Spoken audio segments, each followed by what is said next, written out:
तो हेलो दोस्तों, तो welcome back to my YouTube channel success classes में आप सबका स्वागत है। तो इंटरनेट पे पहली बार जो कि हम लेके आ चुके हैं हिंदी क्लास 12th का, हिंदी माध्यम क्लास 12th का भौतिक विज्ञान। इसमें हम आपको लाइन बाय लाइन एक्सप्लेनेशन करेंगे। विद्युत आवेश था विद्युत क्षेत्र के बारे में पूरा लाइन बाय लाइन आपको पूरा इंट्रोडक्शन से पूरा हाई लेवल तक हम लाइन बाय लाइन आपको समझाएंगे। जो चीज़ अगर आपको समझ में नहीं आया तो उसको मैं अलग से समझाने की कोशिश करूँगा। तो चलिए हम, जो कि ये किताब है modern ABC class 12th physics, doctor A N Agrawal. तो क्लास 12th का फिजिक्स है।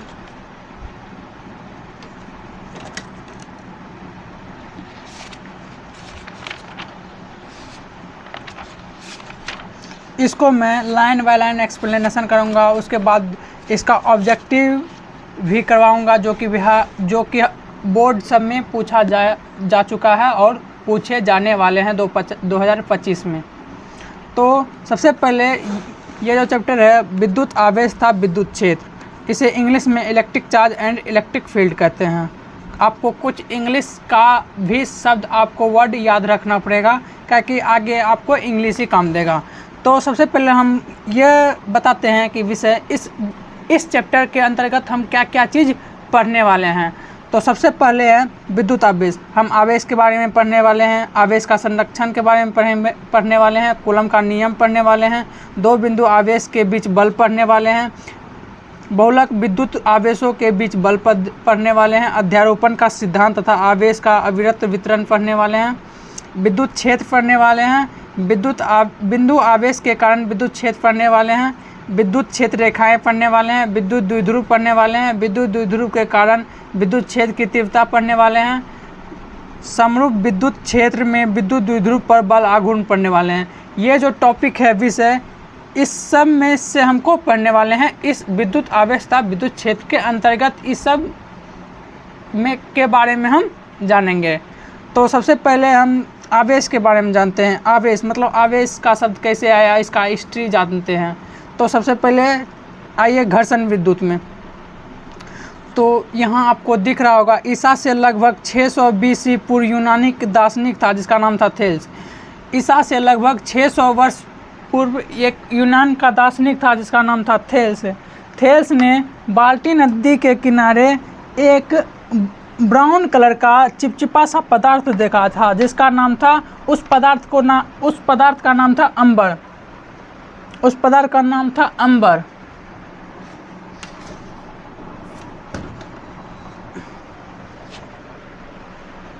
छह सौ BC में।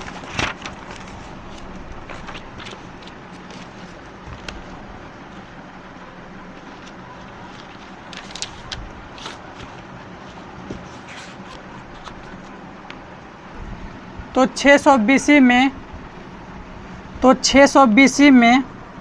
BC में यूनानी एक दार्शनिक था जिसका नाम था थेल्स। थेल्स ने ब्राउन कलर का एक चिपचिपा सा पदार्थ देखा था जिसका नाम था अंबर। अंबर को किसी भी वस्तु से अगर रगड़ा जाता था तो उसमें छोटी छोटी वस्तुओं को आकर्षित करने का गुण आ जाता था। जैसे अगर आप उससे किसी पदार्थ के यूनी कपड़ा पर रगड़ने पर उसमें हल्की वस्तुओं को आकर्षित करने का गुण आ जाता था। छोटे कागज, धूल, जैसे आप सब देखे होंगे, अगर आप सूखे बाल पे कंघी करते होंगे तो छोटे छोटे कागज को आप देखते होंगे कि कंघी आकर्षित कर लेता था। तो वैसे ये जो थी अंबर था, ऐसे छोटी छोटी वस्तुओं को आकर्षित कर लेता था अपनी ओर। तो यूनान का दार्शनिक था जिसका नाम कहाँ पे थे, ने देखा कि अंबर नामक पदार्थ को ऊनी से रगड़ने पर उनमें हल्की वस्तु जैसे कागज के टुकड़े, हल्के पंख, धूल के कण आदि को अपनी ओर आकर्षित करने का गुण उत्पन्न हो जाता है। तब इससे जिसे ये हो गया तो ये उस वर्ष 600 ईस्वी में पता नहीं लगा पाया कि थेल्स ये क्या है, ये क्यों हुआ। तो जैसे जैसे समय बीते गया तो आया 16वीं शताब्दी, 1603 ईस्वी में। यहाँ 16वीं शताब्दी दे दिया तो 1600 ईस्वी आप समझ लिए। 1603 ईस्वी में इंग्लैंड के एक चिकित्सक, मतलब जो वो डॉक्टर थे, उसका नाम था डॉक्टर विलियम गिलबर्ट। उस डॉक्टर का क्या नाम था? डॉक्टर विलियम गिलबर्ट ने प्रयोग द्वारा पता लगाया कि अंबर की भांति ही अनेक अन्य पदार्थ जैसे थेल्स ने देखा कि अंबर से रगड़ने पर अंबर को यूनि से रगड़ने पर उसमें हल्की वस्तुओं को आकर्षित करने का गुण आ जाता था। तो डॉक्टर गिलबर्ट ने कहा सिर्फ अंबर ही नहीं है, अन्य इसके जैसा अन्य और पदार्थ है जो कि यूनि से रगड़ने पर उसमें हल्की वस्तुओं को आकर्षित करने का गुण आ जाता था।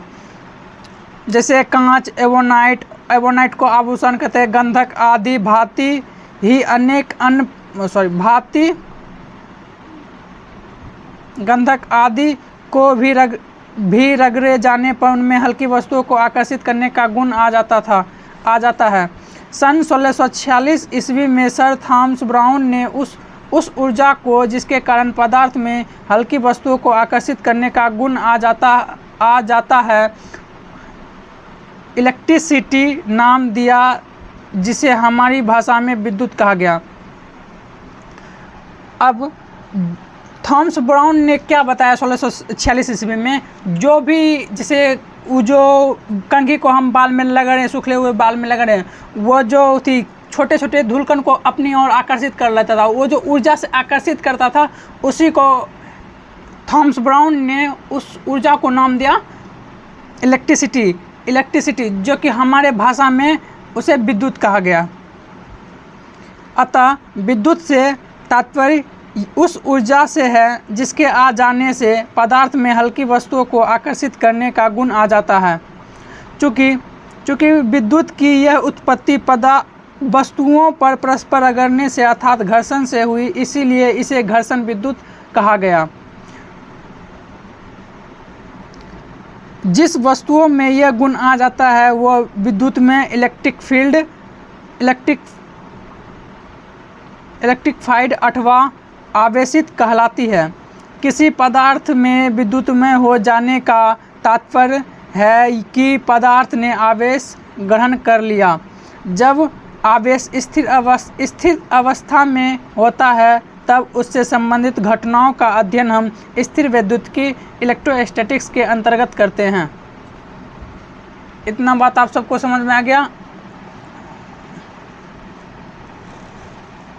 अब हम आगे बढ़ते हैं। अब हम दूसरा टॉपिक, इसी के अंदर दूसरा टॉपिक पढ़ते हैं कि धन तथा ऋण आवेश कैसे आया। तो सबसे पहले इसमें कुछ एग्जाम्पल दिया गया है, इसको हम सबसे पहले आपको पढ़ के लाइन बाय लाइन एक्सप्लेनेशन कर देते हैं, कॉपी पर समझा देते हैं। इसको सबसे पहले हम पढ़ लेते हैं कैसे कैसे ये किया। तो सबसे पहले एक कांच की छड़ को रेशम से रगड़ने पर वह आवेशित हो जाती है। तो पहले ये कांच का एक छड़ लिया, कांच का एक छड़, मान लीजिए ये कांच का छड़ है, और एक रेशम का छड़ लिया।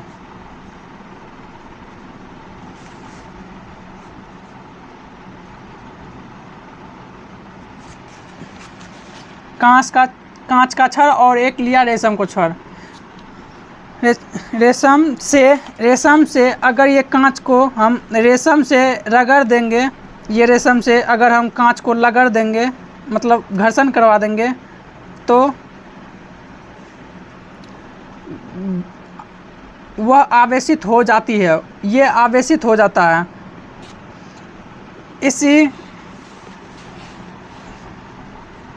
इसी प्रकार एवोनाइट की छड़ को बिल्ली की खाल से रगड़ने पर वह भी आवेशित हो जाती है। जैसे हम कांच और रेशम लिए, वैसी तरह हम एवोनाइट और बिल्ली की खाल से अगर रगड़ें तो एवोनाइट सब आवेशित हो जाता है।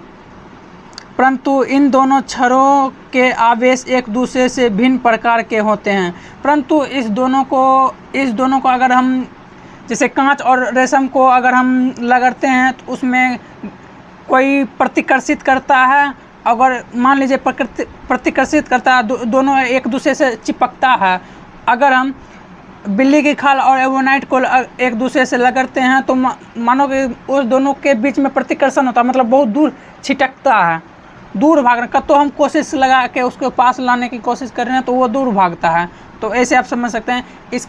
इसके अंदाज लगाया गया कि आवेश दो प्रकार के होते हैं, एक जो अपनी ओर आकर्षित करता है, एक अपने से दूर भेजता है। तो इसको आगे हम समझते हैं, आगे क्या क्या है उसको हम पढ़ते हैं। तो कहाँ तक पढ़ चुके थे? परंतु इन दोनों क्षणों के आवेश एक दूसरे से भिन्न प्रकार के होते हैं। रेशम से रगड़ी जाने पर आवेशित हुई कांच की छड़ दो छड़ें एक दूसरे को प्रतिकर्षित करती है। जैसे हम कि बताए थे, कांच और रेशम को एक दूसरे को लगेंगे तो प्रतिकर्षित करेगा। इसी प्रकार बिल्ली की खाल से रगड़ी जाने पर आवेशित हुई एवोनाइट की छड़ भी एक दूसरे को प्रतिकर्षित करती है, लेकिन एक आवेशित कांच की छड़ तथा एक आवेशित एवोनाइट की छड़ एक दूसरे को आकर्षित करती है। इससे स्पष्ट होता है कि आवेश दो प्रकार के होते हैं। ये जो हम अंडरलाइन किए हैं ग्रीन कलर से, इसको आप याद रखिएगा, ये एग्ज़ाम के लिए पूछा जा सकता है, एग्ज़ाम में पूछा जा सकता है। तो आप सब समझ गए हैं कि आवेश दो प्रकार के होते हैं। तो आगे हम बढ़ते हैं। तो एक वह जो कांच की छड़ को रेशम से रगड़ने पर कांच में उत्पन्न हो जाता है, तथा दूसरा वह जो एवोनाइट की छड़ को बिल्ली की खाल से रगड़ने पर एवोनाइट में उत्पन्न हो जाता है। ये जैसे बिल्ली की खाल और कांच से लग रहे तो प्रतिकर्षण हुआ। अगर हम कांच और एवोनाइट को लग रहे तो दोनों के बीच में आकर्षण हुआ। और ये प्लस माइनस, ये नहीं बताया कि ये निगेटिव है ये पॉजिटिव है, ये भी चार्ज नहीं बताया गया। अब बताया जाएगा 1750 ईस्वी में। अब आगे जो बेंजामिन फ्रैंकलिन आएंगे वो बताएंगे कि ये जो थी पॉजिटिव किसे कहते हैं और निगेटिव किसे कहते हैं। सन 1750 ईस्वी में अमेरिका का वैज्ञानिक था बेंजामिन फ्रैंकलिन ने कांच की छड़ में उत्पन्न आवेश को धनावेश पॉजिटिव चार्ज तथा एवोनाइट की छड़ में उत्पन्न आवेश को ऋणावेश निगेटिव चार्ज का नाम दिया। कोई अन्य आवेशित पदार्थ आदि आवेशित कांच की छड़ से प्रतिकर्षित होता है तो उससे धनावेश माना जाएगा, तथा आकर्षित होने पर उसमें ऋणावेश माना जाएगा। उपयुक्त विभाजन से यह स्पष्ट होता है कि आवेश दो प्रकार के होते हैं, धन तथा ऋण। सजातीय आवेश लाइक चार्ज एक दूसरे को प्रतिकर्षित करता है, तथा विजातीय आवेश अनलाइक चार्ज एक दूसरे को आकर्षित करता है। जैसे प्लस प्लस एक दूसरे को प्रतिकर्षित करेगा, माइनस माइनस भी एक दूसरे को प्रतिकर्षित करेगा, प्लस माइनस एक दूसरे को आकर्षित करेगा, इतना बात आप सबको समझ में आ गया। तो आगे हम बढ़ते हैं नेक्स्ट टॉपिक में। इसमें हम पढ़ेंगे विद्युतीकरण का आधुनिक इलेक्ट्रॉनिक सिद्धांत। इस सिद्धांत के अनुसार प्रत्येक पदार्थ परमाणु से मिलकर बना होता है। परमाणु का केंद्रीय भाग नाभिक न्यूक्लियस कहलाता है, जो प्रोटॉन तथा न्यूट्रॉन से मिलकर बना होता है। आप सबको भी पता ही होगा कि नाभिक के अंदर प्रोटॉन और न्यूट्रॉन दोनों रहता है, इलेक्ट्रॉन इसके चारों तरफ चक्कर लगाता है। प्रोटॉन धनावेशित मूल कण तथा न्यूट्रॉन आवेश रहित मूल कण होते हैं। तो प्रोटॉन के पास धनावेशित चार्ज होता है और न्यूट्रॉन के पास कोई आवेश नहीं होता, इसीलिए नाभिक धनावेशित होता है, इसीलिए नाभिक पॉजिटिव चार्ज होता है। नाभिक के चारों और कुछ विशिष्ट कक्षाओं में इलेक्ट्रॉन नाभिक की परिकल्पना करते रहते हैं, मतलब घूमते रहते हैं। इलेक्ट्रॉन नाभिक के चारों ओर घूमते रहते हैं। इलेक्ट्रॉन ऋणावेशित मूल कण होते हैं। इलेक्ट्रॉन निगेटिव चार्ज होता है। इलेक्ट्रॉन पर ऋण आवेश की मात्रा ठीक उतनी ही होती है जितनी प्रोटॉन पर धन आवेश की मात्रा होती है, अर्थात इलेक्ट्रॉन पर आवेश -1.6 × 10⁻⁻19 कूलम होता है। तो आप सबको याद होगा कि इलेक्ट्रॉन पर आवेश -1.6 × 10⁻⁻19 कूलम होता है और प्रोटॉन पर होता है 1.6 × 10⁻⁻19 कूलम। ये पॉजिटिव होता है प्रोटॉन और ये इलेक्ट्रॉन नेगेटिव होता है। इसको सबको आपको याद रखना है।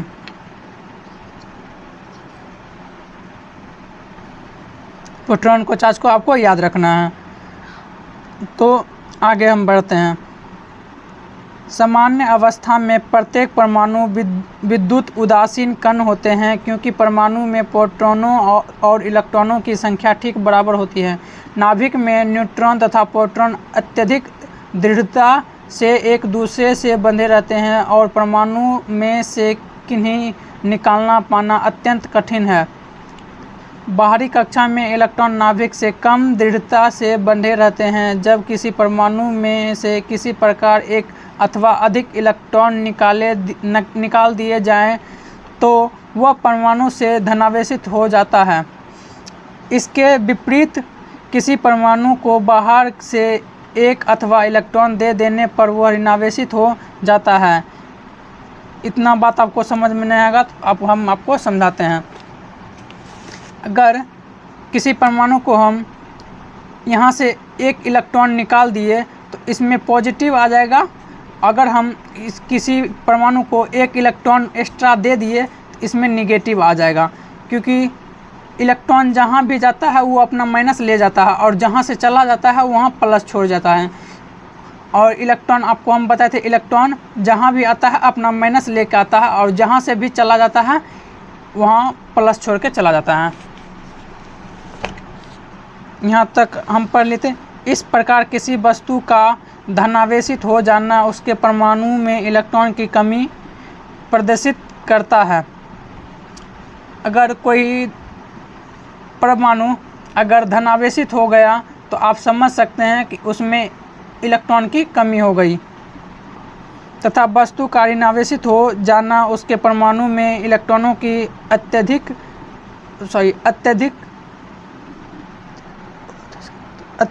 प्रदर्शित करता है। स्पष्ट है कि किसी वस्तु के विद्युतीकरण के लिए इलेक्ट्रॉन ही उत्तरदायी है, ना कि प्रोटॉन। अब इससे स्पष्ट हो जाता है कि इलेक्ट्रॉन ही है जो कि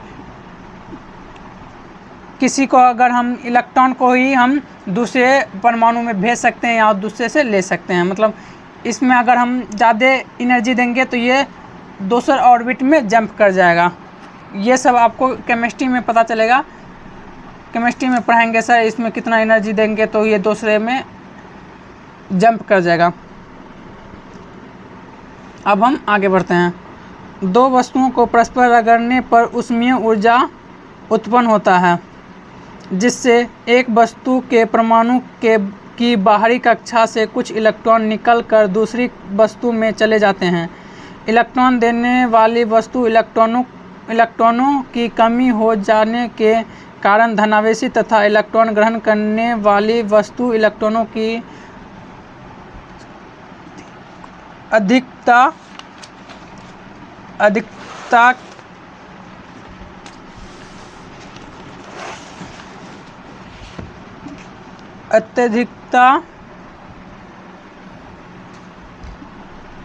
के कारण ऋणावेशित हो जाता है। जैसे कि आप सबको हम बता चुके हैं कि अगर किसी परमाणु में अगर इलेक्ट्रॉन आ गया तो आप समझ सकते हैं कि उसमें, तो आपको समझा दें कि अगर किसी परमाणु, ये मतलब रखिए कि कोई एटम है, इसमें अगर इलेक्ट्रॉन आ गया तो आप समझ लीजिए कि इसमें इलेक्ट्रॉन की संख्या बढ़ गई है। अगर इससे कुछ इलेक्ट्रॉन दूसरे परमाणु में अगर चला जाता है, इसमें इलेक्ट्रॉन की संख्या घट जाती है और इसमें इलेक्ट्रॉन की संख्या बढ़ जाती है। मतलब इसमें धनावेशित हो जाता है और इसमें निगेटिव ऋणावेशित हो जाता है। तो कैमरा में नहीं झलकता, यहाँ से इससे इलेक्ट्रॉन निकल के इस एटम में आ गया, तो इसमें पॉजिटिव आ जाएगा और इसमें निगेटिव आ जाएगा। आप सबको समझ में आ गया? तो अब आगे बढ़ते हैं, तो आगे देखते हैं।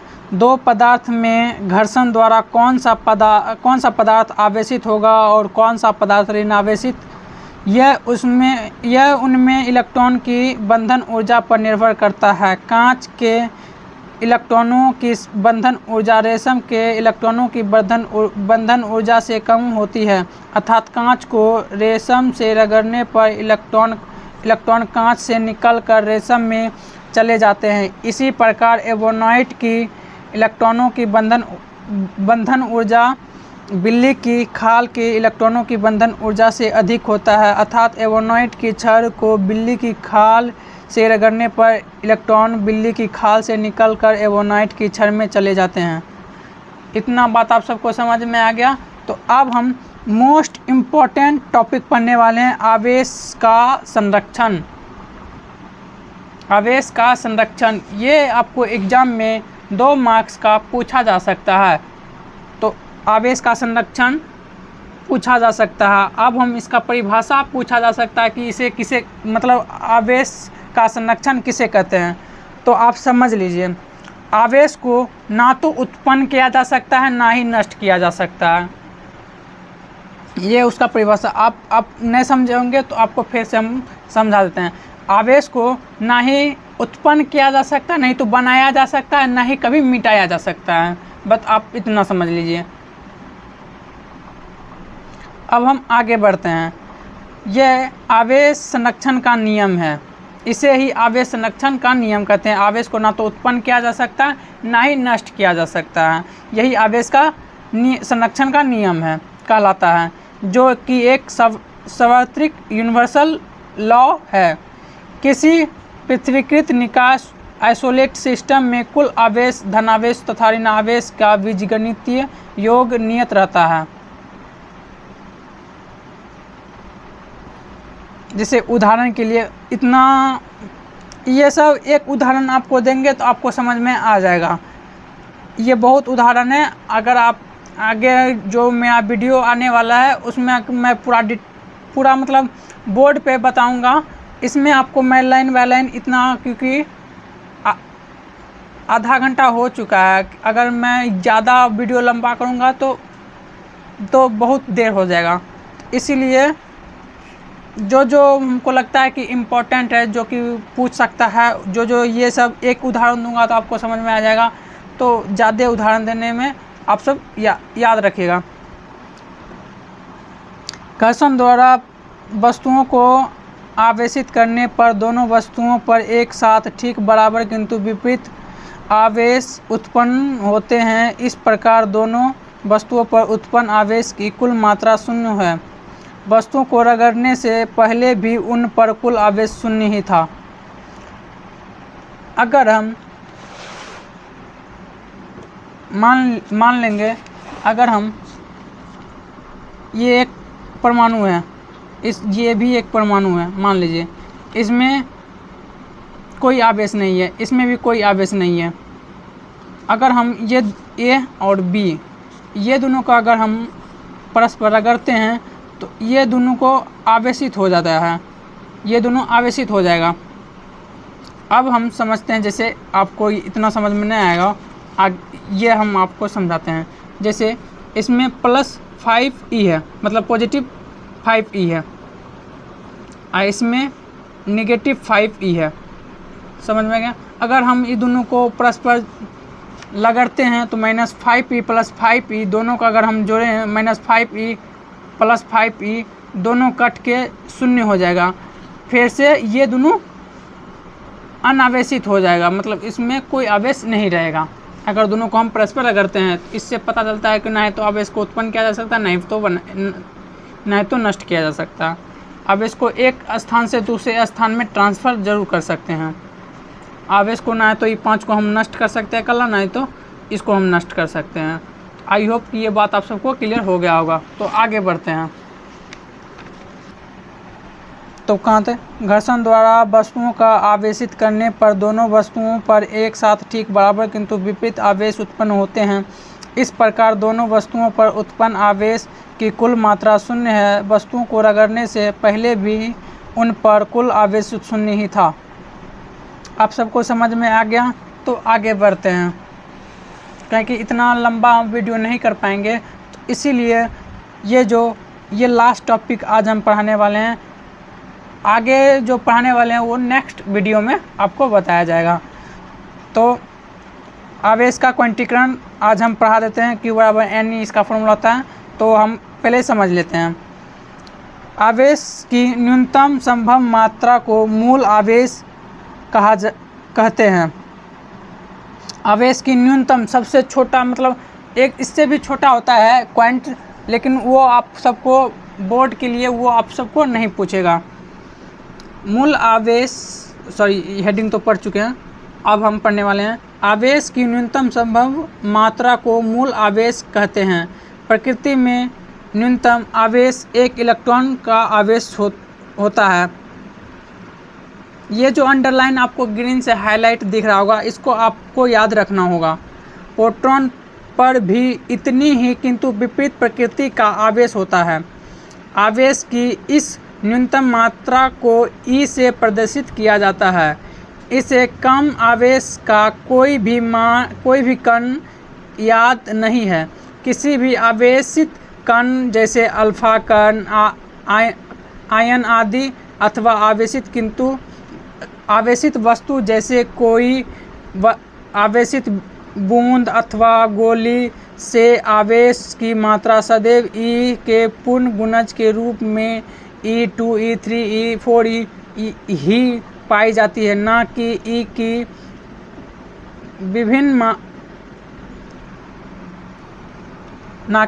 भिन्नात्मक गुणज के रूप में, जैसे 0.6 E, 1.5 E, 3.7 E आदि में। इससे स्पष्ट है कि विद्युत आवेश को और निश्चित रूप से विभाजित नहीं किया जा सकता। आवेश के इसी को आवेश का क्वांटीकरण अथवा आवेश की परमाणुकता कहते हैं।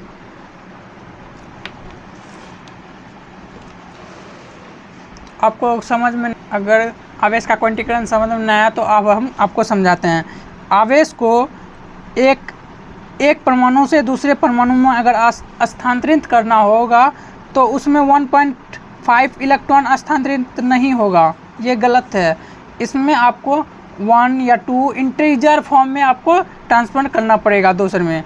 तो इसीलिए इसका फॉर्मूला होता है और इसका n गुना। जैसे हम इसको एक इलेक्ट्रॉन ट्रांसफ़र किए 1 इलेक्ट्रॉन, इसको 2 इलेक्ट्रॉन ट्रांसफ़र किए, ये हुआ 2 इलेक्ट्रॉन, 3 इलेक्ट्रॉन ट्रांसफ़र किए, ये 3 इलेक्ट्रॉन। अगर हम n इलेक्ट्रॉन ट्रांसफ़र किए तो ये हुआ n इलेक्ट्रॉन। तो ऐसे ही हम इतना आवेश एक स्थान से दूसरे स्थान तक स्थानांतरित किए। तो इसका Q बराबर NE यही फॉर्मूला था, प्लस माइनस NE।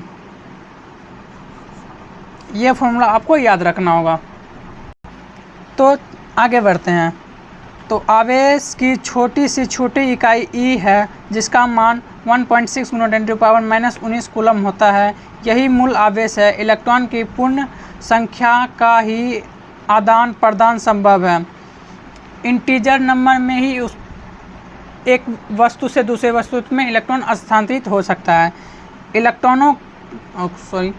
यदि किसी वस्तु में आवेश की मात्रा Q हो तो तब Q बराबर NE, जहाँ N एक पूर्णांक है, इंटीजर में है। मूल आवेश का मान इतना छोटा है कि दैनिक जीवन में हम मूल आवेश जो ये Q है, मूल आवेश का मान इतना छोटा होता है कि दैनिक जीवन में हम आवेश का क्वांटीकरण का अनुभव नहीं करते। जैसे 100 वाट के एक साधारण बल्ब, इसमें एग्जाम्पल दिया गया, समझाया गया कि आवेश का क्वांटीकरण कितना छोटा है। 100 वाट का एक साधारण बल्ब है, किंतु में ही प्रति सेकंड लगभग 3 × 10⁻18 इलेक्ट्रॉन मूल आवेश एक सिरे से प्रवेश करते हैं तथा इतने ही अन्य इलेक्ट्रॉन दूसरे सिरे से बाहर निकलते हैं। तो अगर आपको ये वीडियो अगर आपको समझ में आ गया तो ये मेरा फर्स्ट वीडियो है। इसमें अगर हम कुछ भी शब्द लगता है कि मिस्टेक होगा तो माफ़ कीजिएगा, क्या कि ये मेरा पहला वीडियो है। कुछ फास्ट पढ़ने में, अगर कुछ स्लो पढ़ने में या कुछ थोड़ा मिस्टेक शब्द में हुआ तो इसके लिए माफ़ कर दीजिएगा। मेरा पहला वीडियो है तो इसीलिए थोड़ा गलती हो गया। तो नेक्स्ट वीडियो से हम ये बात हम अपने आप को सुना के रखेंगे, मतलब समझा के रखेंगे कि आगे वीडियो ठीक से कि पूरा अच्छा से आप सबको समझाने की कोशिश करेंगे। तो ये मेरा फर्स्ट वीडियो है। इसमें आपको समझ में नहीं आया तो आपको सेकेंड वीडियो में कमेंट कीजिएगा, तो उसमें हम आपको फिर से समझा देंगे। तो thank you very much video देखने के लिए। अगर समझ में आ गया तो अपने दोस्त के पास ज़रूर शेयर करें।